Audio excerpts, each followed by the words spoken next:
O alvo da nossa meditação se encontra no Evangelho de Mateus, no capítulo 5, versículos de 1 a 12.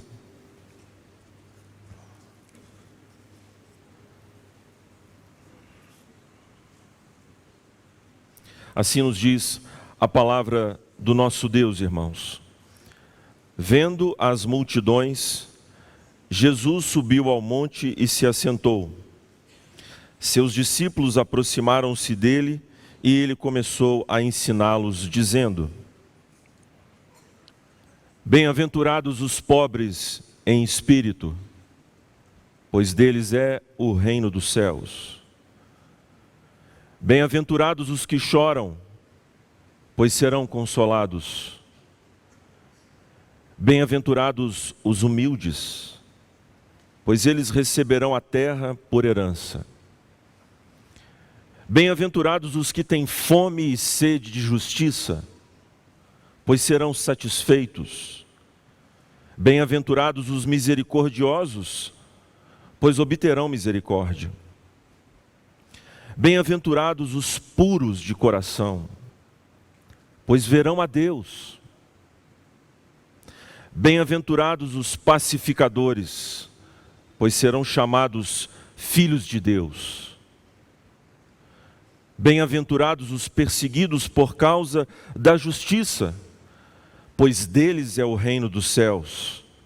Bem-aventurados serão vocês quando por minha causa os insultarem, os perseguirem e levantarem todo tipo de calúnia contra vocês. Alegrem-se e regozijem-se, porque grande é a sua recompensa nos céus, pois da mesma forma perseguiram os profetas que viveram antes de vocês.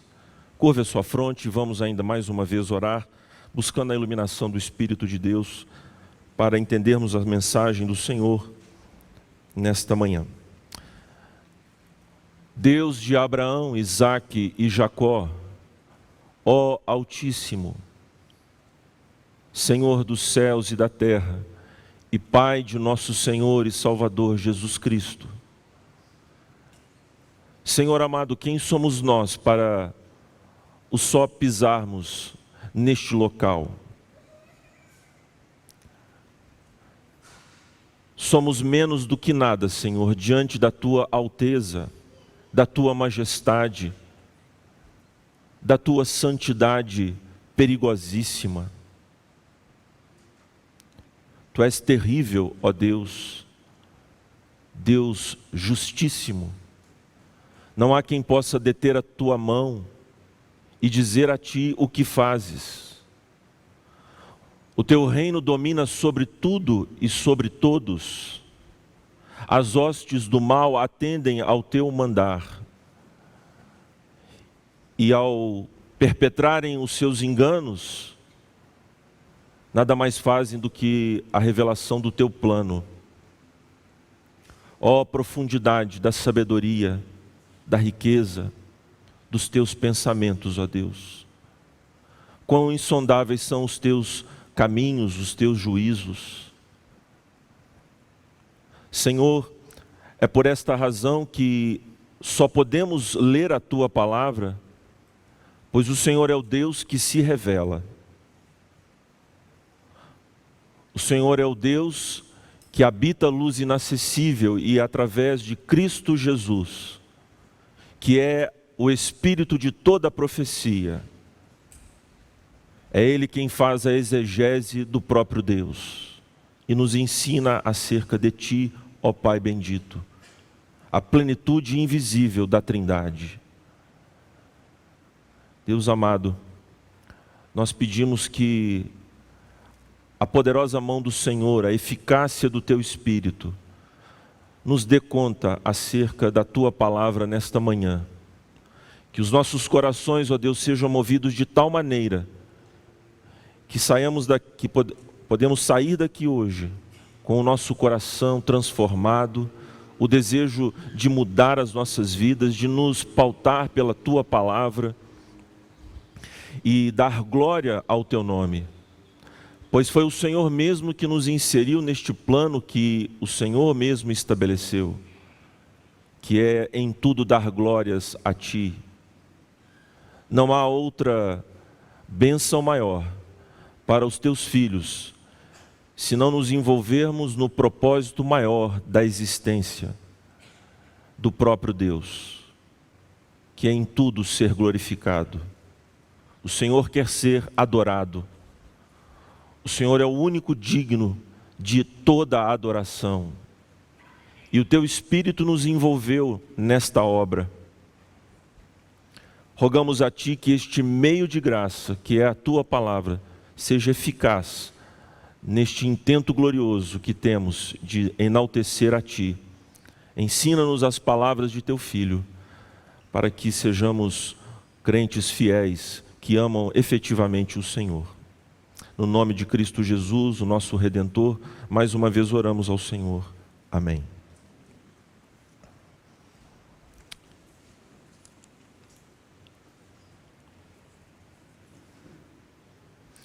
Onde está o reino de Deus? Está o Rei. O nosso Senhor Jesus Cristo, meus irmãos, é retratado pelo evangelista Mateus como o grande Rei. O nosso Senhor está presente desde a genealogia de Mateus, o modo como ele seleciona a descendência de Cristo Jesus, apontando para este fato. O Senhor, ele é da dinastia de Davi. Ele é uma figura real, poderosa. E como rei, ele tem todo o poder para governar o seu povo, porque o seu reinado está atrelado à sua palavra, ao seu ensino. O seu ensino poderoso que, ao transmitir o conhecimento de Deus, convence aqueles que lhe pertencem.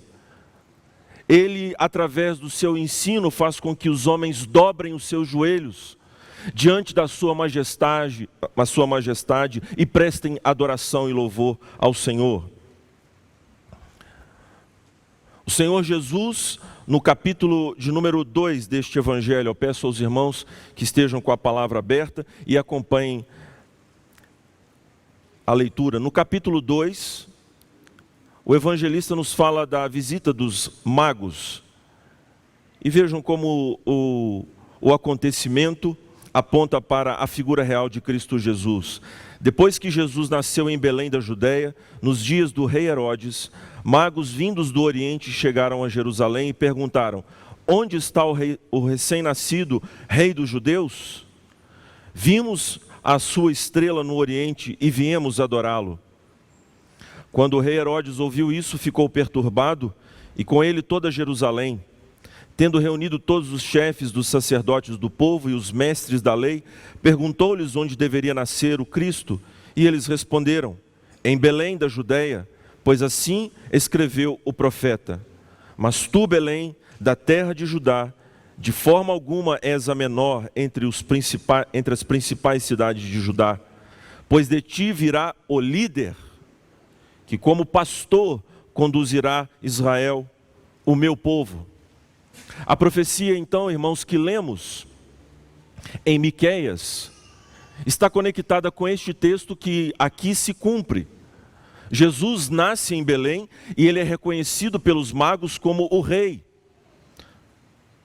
E a pregação de Cristo Jesus é concernente ao reino e coincide com a sua entrada neste mundo, meus irmãos. É óbvio que o reino de Deus é eterno, de eternidade em eternidade. Cristo já reina antes da sua encarnação.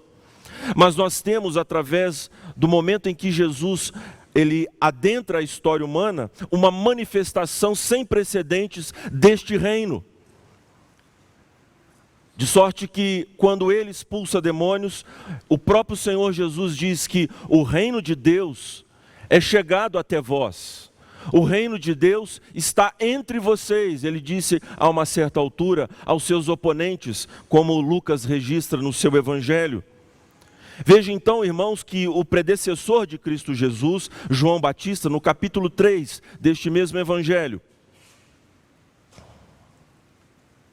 Naqueles dias surgiu João Batista pregando no deserto da Judeia. Ele dizia: arrependam-se, pois o reino dos céus está próximo.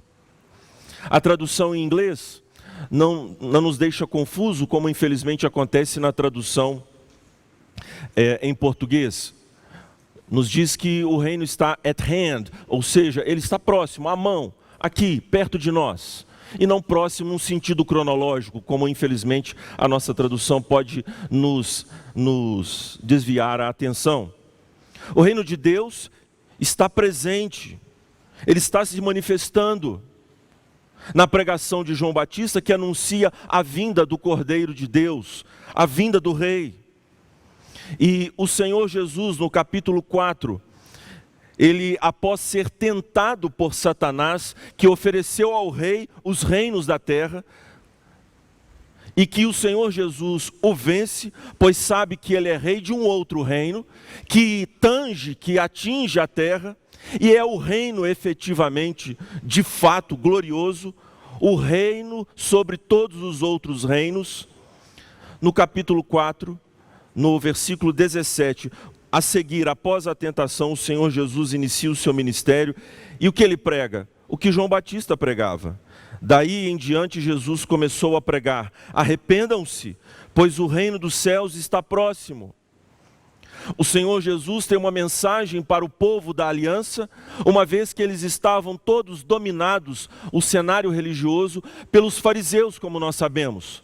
Os fariseus dominavam particularmente as sinagogas, que já é uma espiritualização daquilo que acontecia no templo. Há uma descentralização daquela adoração prestada no templo, em Jerusalém, para as sinagogas, já antecipando o que aconteceria mais adiante, quando o templo será destruído.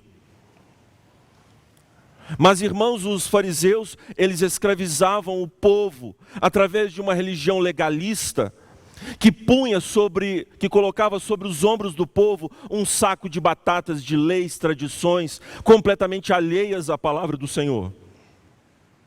E Cristo Jesus, no meio desta terra seca, árida, ele vem com a mensagem gloriosa do Evangelho, a boa nova, que é antecedida pela terrível notícia de que Deus se ira contra os pecadores, e por isto o arrependimento. A presença do Rei atesta a presença do reino, e a presença do reino requer daqueles que ouvem o Rei arrependimento, mudança. Não pode ficar indiferente jamais àqueles que ouvem o Rei. No versículo de número 23, do capítulo 4, Jesus foi por toda a Galileia ensinando nas sinagogas deles, pregando as boas novas do reino e curando todas as enfermidades e doenças entre o povo. Notícias sobre ele se espalharam por toda a Síria, e o povo lhe trouxe todos os que sofriam de vários males e tormentos, endemoniados, loucos e paralíticos, e ele os curou. Grandes multidões o seguiam, vindo da Galileia, Decápolis, Jerusalém, Judeia e da região do outro lado do Jordão. O Senhor Jesus expandindo o seu reino poderoso, manifestando a graça de Deus através das suas curas e milagres, mas também através do seu ensino. E ele foi nas sinagogas, no cenário, vamos nos recordar daquilo que disse anteriormente, no cenário dominado pelos fariseus. De sorte então, irmãos, que chegamos ao capítulo de número 5, e o assunto de Mateus é sobre o rei e o reino. Vendo as multidões, Jesus subiu ao monte e se assentou. Esta é uma maneira do autor bíblico registrar a autoridade do rabinato de Jesus. Os rabinos, quando eles iam ensinar, eles se assentavam. Era um gesto que simbolizava esta autorização para o ensino. Os outros, obviamente, não passavam de um rito morto, pois o Senhor Jesus chegará ao final deste grande discurso, o Sermão da Montanha, E as multidões reconhecerão a sua autoridade. Ele está autorizado a falar porque fala e vive o que fala. E Mateus registra esta autoridade de Jesus. Infelizmente, meus irmãos, a NVI, as traduções são traições, todas elas têm pontos fortes, algumas são desprezíveis completamente, esse não é o caso da NVI, mas ela omite um fato aqui importante. E os irmãos que depois tiverem acesso à Bíblia em inglês, poderão atestar. Seus discípulos aproximaram-se dele e ele abrindo a boca começou a ensinar. A frase indica a autoridade de Jesus. Os irmãos devem se lembrar que no Salmo 78 está dito, e depois isso o próprio Mateus registra, que ele abriria a sua boca em parábolas, apontando para a autoridade de Jesus. É o rei que se assenta no seu trono, improvisado ali, para ensinar com autoridade. Ele vai falar, a sua boca vai se abrir. É óbvio que quando falamos a boca se abre. Mas por que esta expressão idiomática? Para apontar a autoridade profética de Jesus. Ele vai dizer as palavras de Deus. Ele não dirá palavras de si mesmo. E isto, meus irmãos, já coloca todo o ministério de Jesus em uma dimensão inteiramente diferente dos rabinos, dos fariseus. É impressionante o que aqui acontece. É devastador. Alguns rabinos na atualidade criticam o Sermão da Montanha justamente porque o tom de Cristo Jesus já é por si só arrogando a sua autoridade divina. Mas para nós, meus irmãos, nós bem sabemos o que isso significa. Jesus é Deus, feito homem, com voz. E o que Jesus ensina? Observe aí, no capítulo 5, versículo 3. Bem-aventurados os pobres em espírito, pois deles é o reino dos céus. O rei ensinando sobre o reino. Agora vá no versículo de número 10. Esse chorinho é uma bênção. Fique em paz, meu irmão. Bem-aventurados os perseguidos por causa da justiça, pois deles é o reino dos céus. As duas bem-aventuranças, são 8 bem-aventuranças, a 8ª mais aprofundada, mas se trata da mesma bem-aventurança. As duas bem-aventuranças, elas enfeixam, meus irmãos, as outras bem-aventuranças e dão o seu tom. As bem-aventuranças, veja, cada um dos irmãos, está no presente, as duas. Pois deles é o reino, por causa da justiça, pois deles é o reino. E as outras bem-aventuranças estão no futuro, indicando uma realidade que está presente e apontando para uma realidade futura. O que se experimenta agora e o que se experimentará mais adiante. É a respeito deste reino presente e futuro que Jesus ensina aos seus discípulos. Observe, meus irmãos, que a bem-aventurança é uma linguagem do Antigo Testamento. Nós poderíamos aqui nos relembrar de vários textos das Escrituras, sobretudo dos Salmos, onde Deus, usando a boca de Davi, fala a respeito desta bem-aventurança na família. Salmo 127. Fala a respeito desta bem-aventurança na inauguração do livro dos Salmos. O homem sábio é aquele que não se detém no caminho dos pecadores, nem se assenta na roda dos escarnecedores. Esses homens são bem-aventurados. Então está se falando, meus irmãos, não de uma condição que a própria pessoa adquire, mas de uma bênção do Senhor. Tanto que também no inglês, a tradução mais fiel, uma das traduções e portanto mais fiel ao que o texto indica, fala a respeito dos abençoados. São abençoados, ou seja, É Deus que age, meus irmãos, e coloca estas pessoas nesta condição. E, portanto, as afeições que estão aqui descritas por Jesus indicam não a ação propriamente dos homens, mas o efeito da ação divina nestas pessoas. A linguagem de Jesus, portanto, meus irmãos, é a linguagem pactual. As bênçãos que estão aqui descritas são as bênçãos do reino. Jesus fala a respeito da ação divina sobre aqueles que estão ao seu lado, os seus súditos, e a seguir ele interpretará a lei de Deus. Primeiro Jesus começa com aquilo que Deus faz, para depois ensinar aquilo que o homem deve fazer. E inverter esta sequência tem nome: farisaísmo. Os fariseus agiam para Deus agir, e Jesus lhes ensina a teologia boa do Antigo Testamento. Se deve agir porque Deus agiu. Isto muda tudo, meus irmãos. Isto é calvinismo. Isto é teologia reformada, teologia pactual, aliancista. É assim que Jesus ensina aos seus discípulos. Ele abre a sua boca e ensina. Alguns dizem assim: pastor, ele prega, mas ele é mais professoral. Algumas pessoas se aproximam do púlpito assim. Outro diz: não, ele é pregador. Ele não é tão professor, mas ele é pregador. Irmãos, essas abstrações são tolices, porque Jesus aqui se assentou e ensinou. E ele não está pregando? Alguém tem alguma dúvida? Jesus está pregando e ensinando. Lutero dizia que ele, quando pregava, ensinava. E quando ele ensinava, ele pregava. Dissociar essas duas coisas, meus irmãos, nos faz perder de vista o ministério profético de Jesus.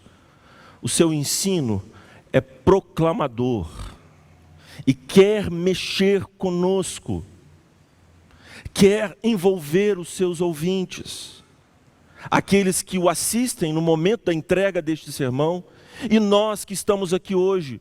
É Cristo mesmo que abre a sua boca e fala conosco, meus irmãos. E Ele quer, como rei, que os seus súditos tenham certeza absoluta, que compreendam de maneira inequívoca do que se trata ser um súdito deste reino, meus irmãos. É preciso então que nós entendamos que estas características que aqui estão elencadas pelo Senhor é o efeito inevitável da ação de Deus na vida de todo aquele que é súdito de Cristo Jesus. Nós não podemos produzir isto por nós mesmos. Não podemos sair daqui com a impressão de que tudo que está sendo dito cabe agora nós todos realizarmos isto para entrarmos no reino dos céus. Não! É aquilo que Deus fez e, portanto, deve nos fazer agir da mesma maneira, andarmos nas pegadas daquilo que Deus já fez. Bem-aventurados os pobres em espírito. Os pobres aqui, meus irmãos, obviamente não podem se restringir àqueles que são menos abastados. São pessoas que não têm absolutamente nada a oferecer a Deus. São pessoas destituídas de toda e qualquer qualidade espiritual. São pessoas avessas. E quando o Senhor Jesus diz, irmãos, sobre pobres, Ele está colocando uma agulha debaixo da unha dos fariseus. Porque o que os fariseus entendiam é a respeito da força, da sua vontade própria, da sua força, do seu braço. Tanto que há uma palavra que Lucas registra a respeito daquelas pessoas como as prostitutas, os publicanos, são pecadores. Havia este uso corrente da palavra para se referir àquelas pessoas que têm uma baixa moral. E Jesus, ele fala que essas pessoas estão numa condição propícia, colocadas por Deus, são abençoados. Porque o reino de Deus, meus irmãos, preenche o vazio. A suficiência do rei é que estabelece a eficiência do seu povo.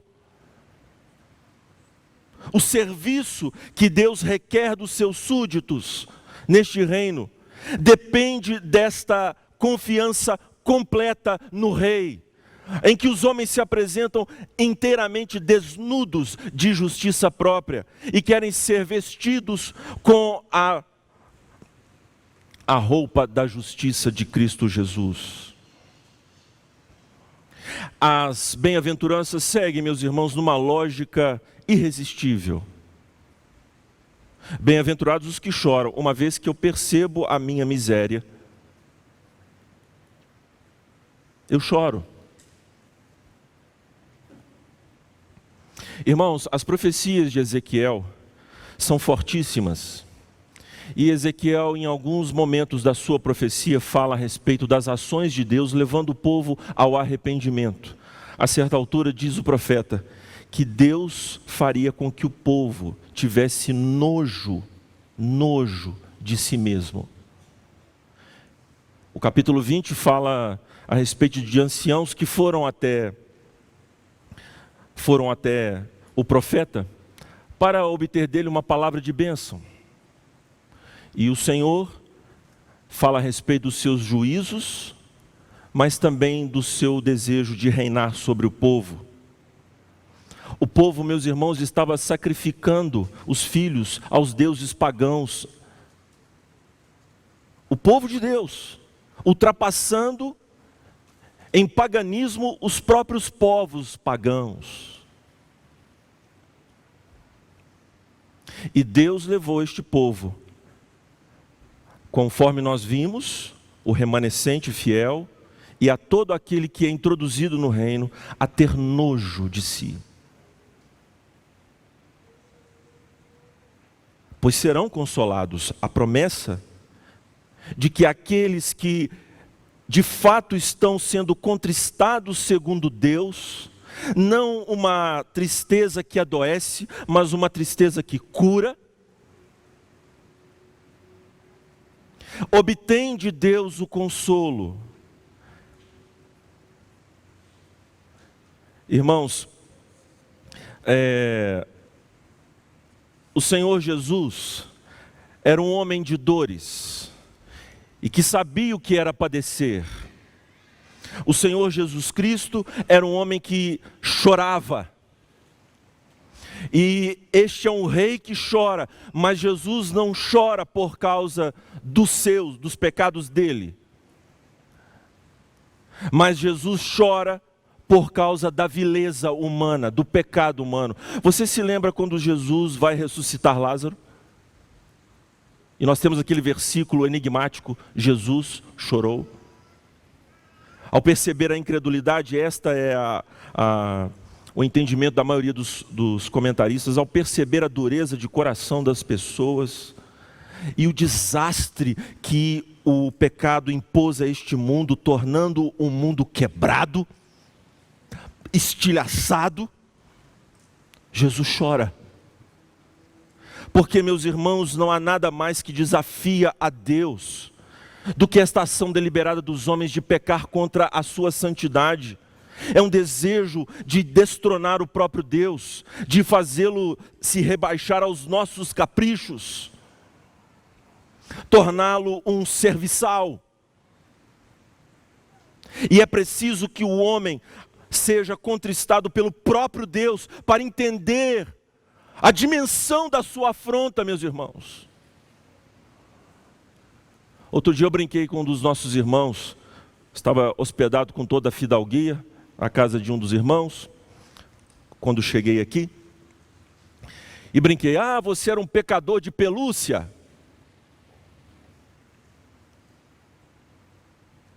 A nossa moral, meus irmãos, nos faz pensar, nos distrai, mas nós, diante de Deus, cometemos um pecado, uma afronta terrível contra o Senhor, é contra Deus que pecamos. E é por isso que o homem é levado ao choro, ao desespero. Veja aquela mulher que ungiu os pés de Jesus. Choro, irmãos, nojo da sua vida de prostituição. Veja a atitude do publicano, arrependido, Zaqueu. Ele queria restituir 4 vezes mais, porque teve nojo da sua roubalheira. Nojo, meus irmãos. Este é o ponto em que o pecador verdadeiramente convertido chega pela graça de Deus, bem-aventurado. Depois dele se sentir arrependido e chora pela sua condição, agora ele se torna humilde. Humilde. Ele tem uma apreciação de si diante de Deus. É a definição de humildade de Jonathan Edwards. Porque nós sabemos, meus irmãos, que o homem mais humilde foi acusado de arrogância. Jesus. E como diz John Piper, Deus não quer nos livrar da acusação de arrogância. Ele quer nos livrar da arrogância. E a única maneira é nos ver diante de Deus. Por isso, estes homens que se viram pobres de espírito, choraram pela sua condição, eles se veem diante do Senhor e, portanto, são humildes. Na minha terra, costuma dizer que uma pessoa meio abobalhada é uma pessoa humilde. Não é dessa humildade que está falando o texto bíblico, meus irmãos. Nós temos os nossos formatos, não é? Os nossos trejeitos humildes, quando usamos hipocritamente para conquistar aquilo que queremos, o nosso jeito. Mas não é desta humildade que Cristo Jesus está falando. É aqueles que estão diante do Deus Todo-Poderoso, diante da sua santa lei. E, portanto, tem uma apreciação ponderada a seu respeito. Eles receberão a terra por herança. Esta é uma expressão que evoca o Antigo Testamento. O centro da vontade de Deus, simbolizado pela terra prometida, a vontade do Senhor na vida do seu povo. Então, aqueles que são humildes, eles de fato se apoderam das promessas de Deus, porque Deus, irmãos, resiste ao soberbo, mas dá graça ao humilde. Aquele que é pobre, ele enriquece, e aquele que é rico, ele abate. Esta é a característica da obra de Deus no seu povo, e portanto aquilo que eu e você devemos fazer. Bem-aventurados os que têm fome e sede de justiça, eles entenderam a sua condição, choraram, se viram diante de Deus e agora eles querem santidade. O termo justiça, meus irmãos, deve ser entendido desta maneira. Nós lemos na nossa liturgia que Jesus disse que os seus discípulos deveriam exceder a justiça dos fariseus. E mais adiante no mesmo sermão ele diz que os seus discípulos devem se guardar da justiça dos fariseus. Que justiça é essa? A justiça aparente, a justiça que elege 5 pontinhos e todo o que você se acha capaz de se enquadrar, como se isso fosse possível.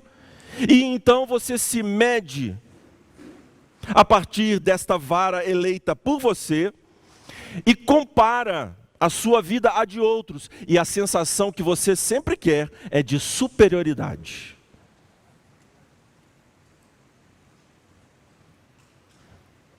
A justiça que aqui Cristo fala, é a justiça que fala da conduta daqueles que amam a Deus. A justiça que é desde dentro do coração, porque a lei se volta primeiramente, meus irmãos, para o coração.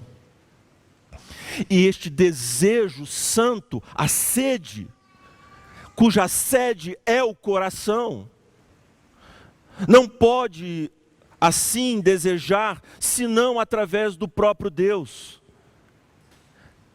Abençoado é quando você tem sede e fome de justiça. Justiça não apenas na dimensão da sua espiritualidade, mas justiça. Meus irmãos, porque a justiça anda tropeçando nas ruas. Os homens estão afrontando a Deus. E não há quem seja súdito deste reino que não requeira a mão poderosa de Deus, dando justiça, provendo justiça, derribando os falsos e estabelecendo a justiça. Bem-aventurados os que têm fome e sede de justiça. E uma vez que eles têm fome e sede de justiça, eles percebem que, embora tendo esta fome, estão muito aquém daquilo que Deus exige, e reconhecem a graça, e por isso são misericordiosos. O Senhor Jesus, mais à frente do sermão, vai dizer a respeito do juízo temerário, daqueles que, como os fariseus, se medem a si mesmos e se comparam com os outros, e são implacáveis, meus irmãos. São pessoas impiedosas e que geralmente caem no erro que condenam. Essa é a paga do fariseu maldito, que confia na sua justiça própria.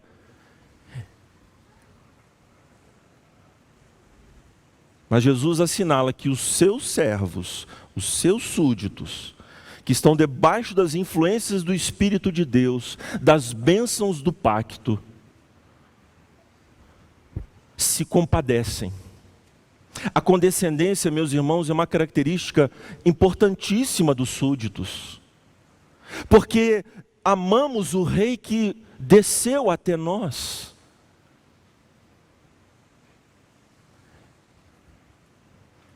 E não pode ser diferente com aqueles que são do seu reino.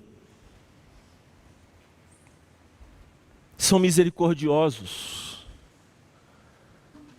porque sabe que o olhar humano é parcial.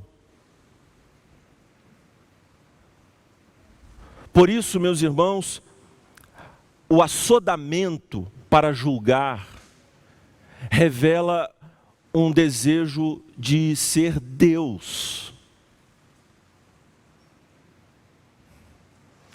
Você já reparou aquelas pessoas que andam olhando sempre as aparências e proferem os seus juízos aí difamatórios?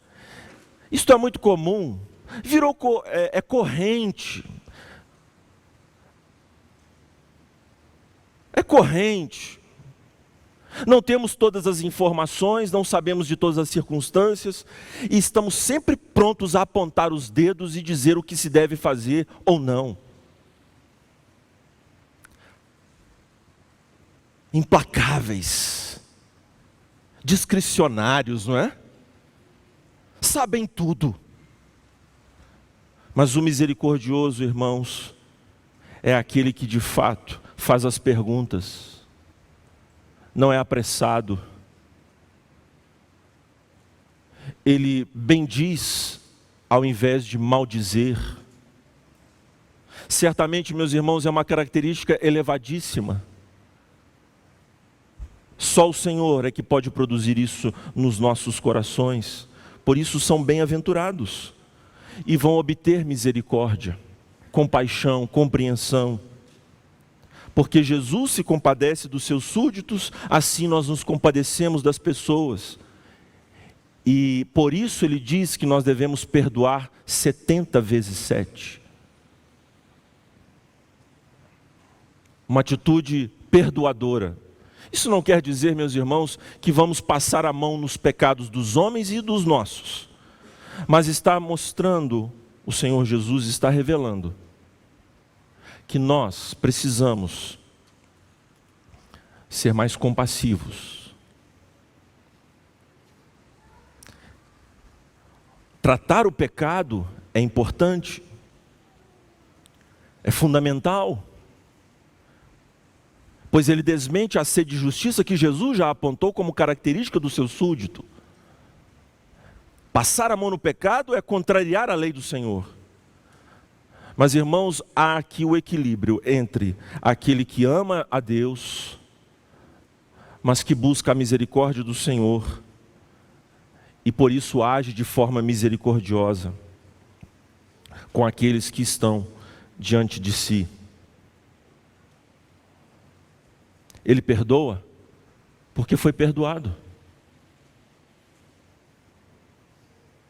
Tem pessoas, meus irmãos, que são crentes, mas parecem bruxas ou bruxos.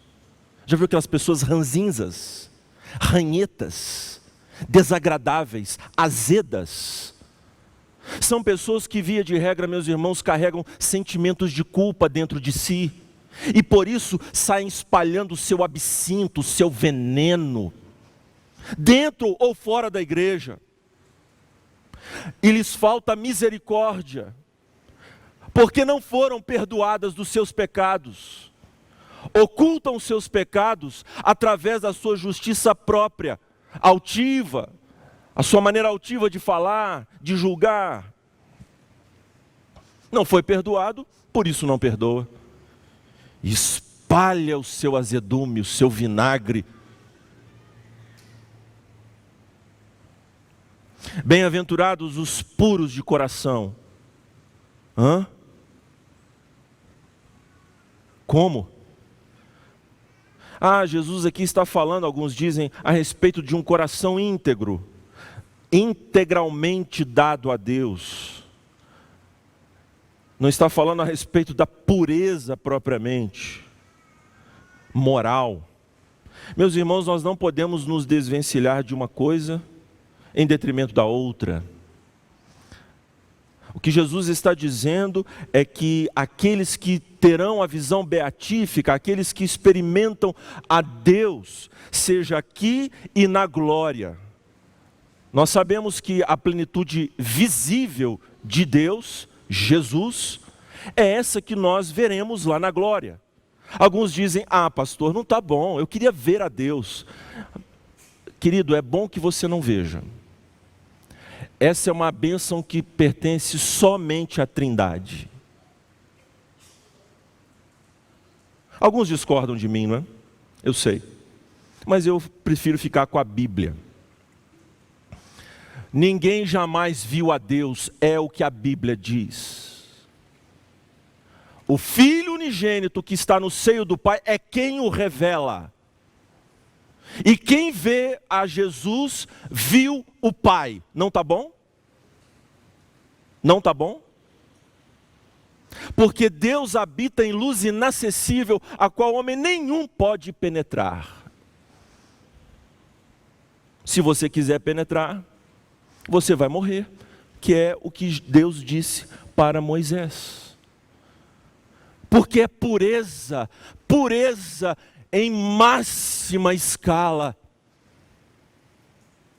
Você já esteve diante de uma pessoa vestida completamente de branco? Completamente de branco, e você ficou com medo até de tocar na pessoa? Para não deixar alguma mancha?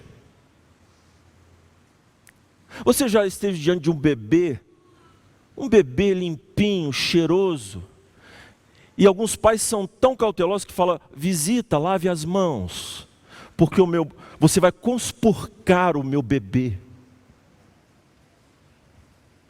Irmãos, a pureza, a separação divina, requer daqueles que o veem, pureza também. O veem neste sentido que acabei de lhes explicar. O veem em Cristo Jesus, o Rei. A pureza de coração, a integridade, a vida submissa à santa lei de Deus, a vida que se dobra diante da lei do Senhor, que ama a sua lei, é onde nós encontramos a pureza. A sua lei é santa, perfeita, boa, agradável. Esses verão a Deus. Bem-aventurados os pacificadores. Ora, eles viram a sua condição, choraram, se viram diante de Deus, buscam a justiça, agora que amam ao Senhor, mas sabem que não podem cumprir o alto padrão da lei do Senhor e são misericordiosos. O padrão se eleva, a pureza de coração é requerida, E Ele deseja esta pureza, Ele quer esta pureza, e Ele não quer esta pureza só para si, mas para os outros, e por isso Ele pacifica. Pacifismo hoje em dia, meus irmãos, é um palavrão, é uma doutrina estranha. Não é disso que o Senhor Jesus está falando. Daquelas pessoas que não pensam jamais em guerras, e nem em armas. O Senhor Jesus está falando a respeito da paz que só Ele pode dar. O shalom de Deus, que aponta para esta condição benfazeja, a ação divina, dominando, governando o seu povo. Deus se reconciliando com os pecadores e estabelecendo a paz através da cruz de Cristo. Não há outro local, meus irmãos, onde a ira de Deus foi satisfeita. Não há outro lugar onde Deus se comprasse senão na cruz de seu Filho, que trouxe verdadeira justiça e paz. Esta paz que Deus dá, que Jesus dá, é esta paz que nós devemos propor aos homens. Irmãos, já viram aquelas pessoas belicosas? Alguns dizem assim: pisou no meu calo, eu devolvo. Que isso, meu irmão? Isso é doutrina do inferno. Eu sou crente, mas não sou bobo. É para ser bobo mesmo. É para ser bobo de Jesus. Porque os filhos das trevas são mais hábeis do que os filhos da luz. Nós, meus irmãos, lidamos com a verdade, e os ímpios lidam com a verdade e a não verdade. Eles têm mais uma opção de ação. Nós não temos.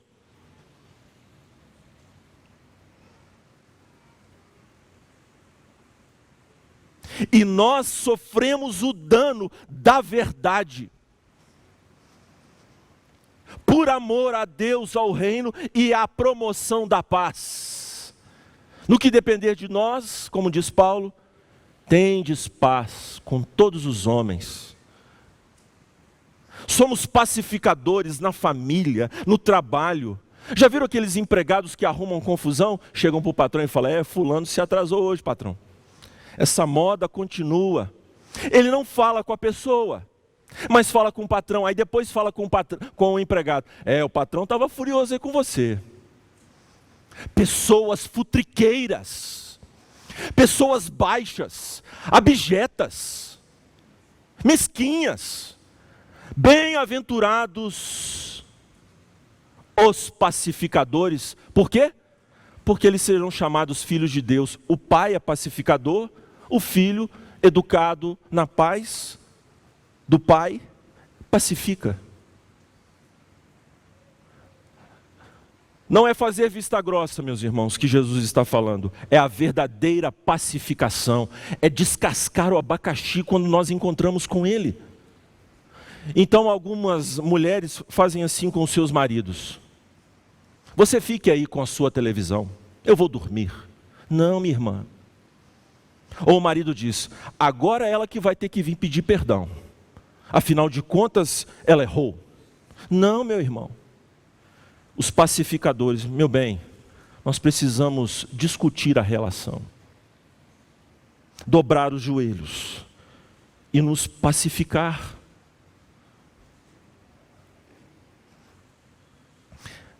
Bem-aventurados os perseguidos por causa da justiça. Ah, mas é claro, quem pacifica promove a guerra.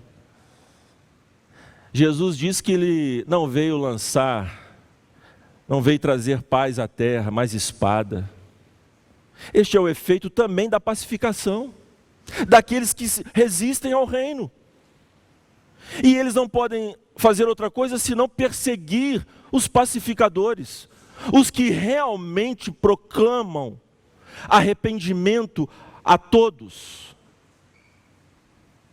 Mas, irmãos, aqui está um destaque de Jesus para uma característica muito importante.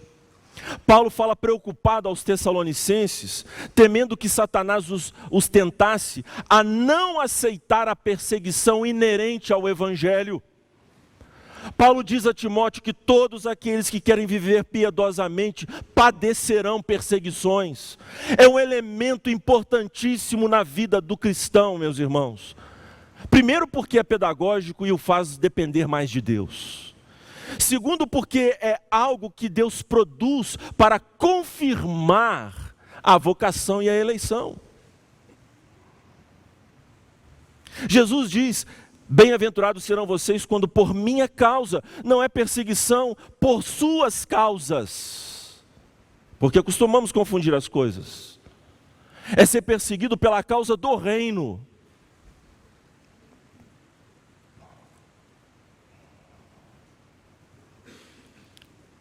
E as pessoas, meus irmãos, aqui Jesus adverte que esta é uma característica de todos os oponentes do reino. Eles caluniam, difamam e levam o povo de Deus às autoridades. Satanás é hábil, meus irmãos. Ele busca nas autoridades, e isso está muito claro no livro de Apocalipse. São as cabeças da besta, do grande dragão, melhor dizendo. São os chifres da hidra, as autoridades, para constranger o povo de Deus. Você é muito valentão lá na sua casa. Quero ver Satanás lhe colocar diante de uma autoridade em uma alta corte. Se você não vai amarelar. E Satanás faz isso, meus irmãos. E Jesus diz que isto é uma bem-aventurança. Você sabia que o cristianismo hoje está sob a maior perseguição da sua história? Você sabia disto? Que os nossos irmãos na China, na Índia, estão morrendo por amor a Cristo Jesus? Que proporcionalmente a perseguição que a igreja sofre hoje é muito maior do que toda que ela sofreu em toda a sua história. E o constrangimento? Leis imorais que querem encostar a igreja na parede. Perseguição, meus irmãos, mas isto é sinal de aprovação. Ser perseguido por causa do pecado é uma coisa. Ser perseguido por causa da justiça é uma bênção. E nós, em meio a esta cultura triunfalista, como nós nos enganamos, não é, meus irmãos? Achando que as falências, as derrotas, elas contam contra nós e achamos até que Deus nos odeia. Tem de bom ânimo, diz o mestre. No mundo, nós vamos padecer aflições, mas tenhamos bom ânimo, porque Ele venceu. Irmãos, você reparou que as bem-aventuranças não estão dissociadas das ações do rei? É por isso que o rei que proclama as bênçãos do pacto é o rei que também age a favor do seu povo, dando exemplo e comunicando do seu vigor, obviamente. Você reparou que Jesus fala de humildade? Ele diz para nós buscarmos descanso nele. Descanso nele. Vinde a mim todos vós que estáis cansados e sobrecarregados, e encontrareis descanso para as vossas almas. Tomai sobre vós o meu jugo e aprendei de mim, que sou manso e humilde de coração.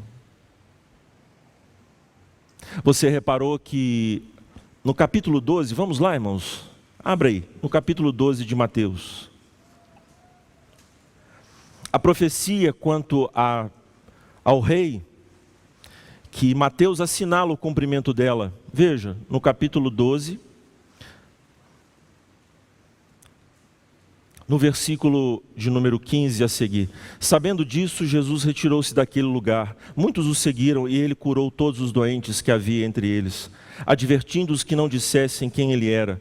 Isso aconteceu para se cumprir o que fora dito por meio do profeta Isaías: eis o meu servo a quem escolhi, o meu amado em quem tenho prazer.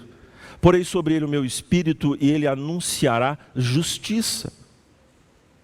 Não discutirá nem gritará, ninguém ouvirá a sua voz nas ruas. Não quebrará o caniço rachado, nem apagará o pavio fumegante, até que leve à vitória a justiça. Aqui se referindo, meus irmãos, a esta justiça que Mateus, no seu evangelho, está registrando a conduta dos cristãos, a transformação dos súditos do reino. E Jesus conquistará por sua doçura. Ah, meus irmãos, que doçura! Veja que este Jesus, este rei, ele não se levanta do trono para assustar os seus súditos, mas os convence pelo seu apelo amoroso. Pedro, tu me amas? Pedro, tu me amas? Meus irmãos, se fosse comigo eu já estaria derretido, com a cara afundada no chão. E aquela pergunta foi como uma faca no peito de Pedro. Eu traí este homem, eu andei com ele sobre o mar, ele me mandou lançar as redes, eu lancei, e eu vi a santidade dele, eu vi o que ele fez, eu disse que eu morreria por ele, e agora eu o traí, praguejando que não o conheço, e ele me pergunta se eu o amo.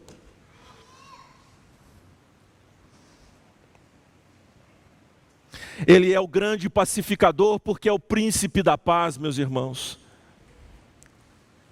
Ele ensinou a misericórdia e doou a sua misericórdia. Ele sabe o que é chorar, não por causa dos pecados dele, mas por causa do pecado nosso. E ele é capaz de se compadecer inteiramente daqueles que se aproximam de Deus através do mediador. Irmãos, quanta alegria estas bem-aventuranças devem produzir em nós. Primeiro, podemos avaliar se de fato estamos sob o efeito desta ação pactual divina. E se assim constatamos, se Deus nos mudou de tal maneira que estas ações se tornaram presentes em nós, estas afeições, podemos então progredir ainda mais, irmãos, crendo que Deus está conosco e vamos vencer este mundo com estes princípios. São princípios de vitória. Se você quer guerra, declare agora pacificador. E viva sob estes preceitos, essas características, que não são suas, mas são as marcas de Deus em nós. Vamos orar, irmãos. Deus amado, nós te damos graças por tua palavra. Pedimos que o teu Espírito aplique em nós e vivamos sob este domínio glorioso do Rei Jesus. Estas marcas, ó Deus, que o Senhor mesmo colocou sobre nós, que elas fluam poderosamente. E às vezes, ó Deus, em que nós, infelizmente, nos esquecermos destas marcas, poderoso é o Senhor para nos reconduzir na vereda correta. Ajuda-nos, ó Deus, a fim de que nós manifestemos com grande vigor estas características poderosas do reino de teu Filho. São elas que emudecem a boca dos perversos e trazem glórias ao teu nome. Retire de nós a justiça própria e que estejamos abraçados a ti através do evangelho de teu Filho Jesus. No nome de quem nós oramos. Amém.